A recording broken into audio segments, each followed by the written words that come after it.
दिया है। ये कोई काल्पनिक कहानी नहीं, बल्कि एक ऐसे घटनाक्रम की जिसने यूरोपियन यूनियन के 27 देशों को हिलाकर रख दिया है। ये कोई काल्पनिक कहानी नहीं, बल्कि एक ऐसी सच्चाई है जिसने यूरोप की सड़कों को वीरान कर दिया, पेट्रोल पंपों को खाली कर दिया और पूरी दुनिया को भारत की ताकत का एहसास करा दिया। भारत, जिसे कभी कमजोर समझा जाता था, आज उसी भारत ने तेल की वैश्विक आपूर्ति की चाबी अपने हाथों में ले ली है और यूरोपियन यूनियन को दिखा दिया कि असली बादशाह कौन है। लंदन से पेरिस, बर्लिन से एम्स्टर्डम तक गाड़ियां सड़कों पर खड़ी हैं, टैंक खाली हैं और तेल के लिए हाहाकार मचा है। ये कोई युद्ध नहीं, बल्कि भारत की रणनीति का वह करारा जवाब है जिसने ईयू को घुटनों पर ला दिया। तो चलिए इस कहानी को शुरू से समझते हैं और जानते हैं कि कैसे भारत ने दुनिया को अपनी ताकत का आईना दिखाया। बात शुरू होती है 2024 के आखिरी महीनों से, जब यूरोपियन यूनियन ने रूस के खिलाफ अपने 18वें सैंक्शन पैकेज की घोषणा की।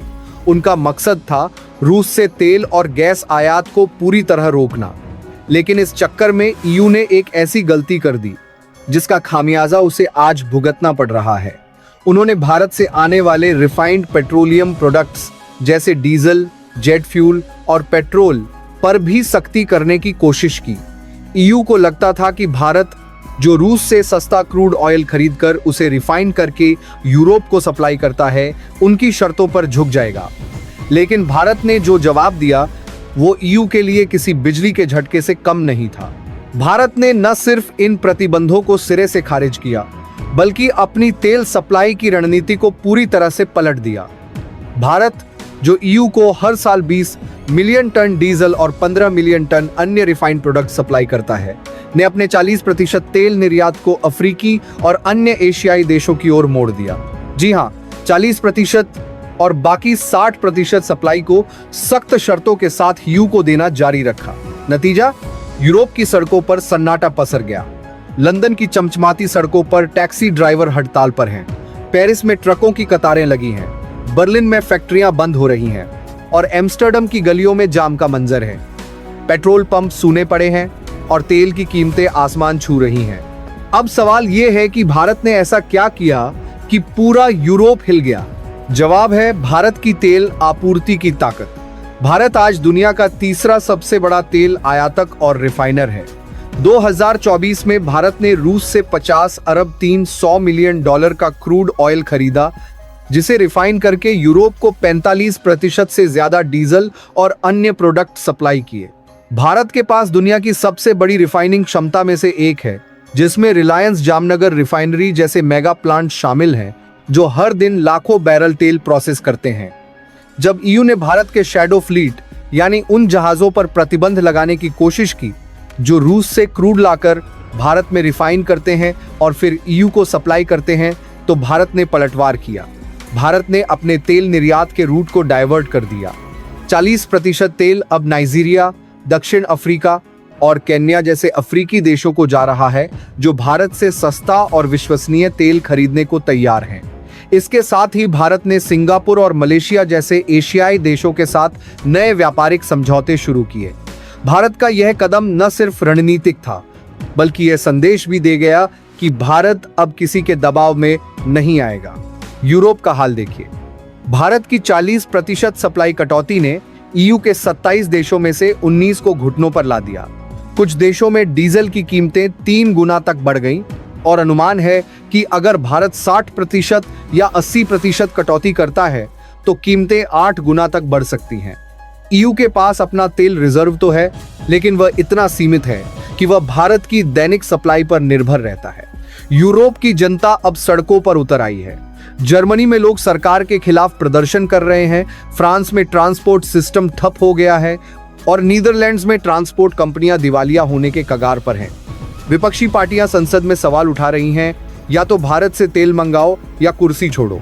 ईयू की 20वीं सभा में हंगामा मच गया जब 19 देशों ने भारत के खिलाफ प्रतिबंधों का समर्थन वापस ले लिया। सभा में भारत के खिलाफ सैंक्शन दस्तावेज फाड़ दिए गए। ईयू की अध्यक्ष उर्सुला वॉन डेर लेयन के सामने यह सवाल उठा कि आखिर भारत के साथ पंगा क्यों लिया गया। ईयू के 27 देशों में अब आपसी फूट पड़ चुकी है। जर्मनी, फ्रांस और इटली जैसे बड़े देश भारत से माफी मांगने और तेल सप्लाई बहाल करने की गुहार लगा रहे हैं। लेकिन पोलैंड और लिथुआनिया जैसे कुछ देश अभी भी अपनी जिद पर अड़े हैं। वे मानते हैं कि रूस के खिलाफ सख्ती दिखाने के लिए भारत को दबाना जरूरी है। लेकिन भारत ने इन देशों को साफ बता दिया कि अगर वे प्रतिबंधों पर अड़े रहे तो तेल सप्लाई और कम होगी। लेकिन दोस्तों, भारत यही नहीं रुका। भारत ने अपने प्रोग्रेसिव एक्शन को और तेज कर दिया। विदेश मंत्रालय के प्रवक्ता रणधीर जायसवाल ने प्रेस कॉन्फ्रेंस में साफ कहा, भारत एक तरफा प्रतिबंधों को नहीं मानता।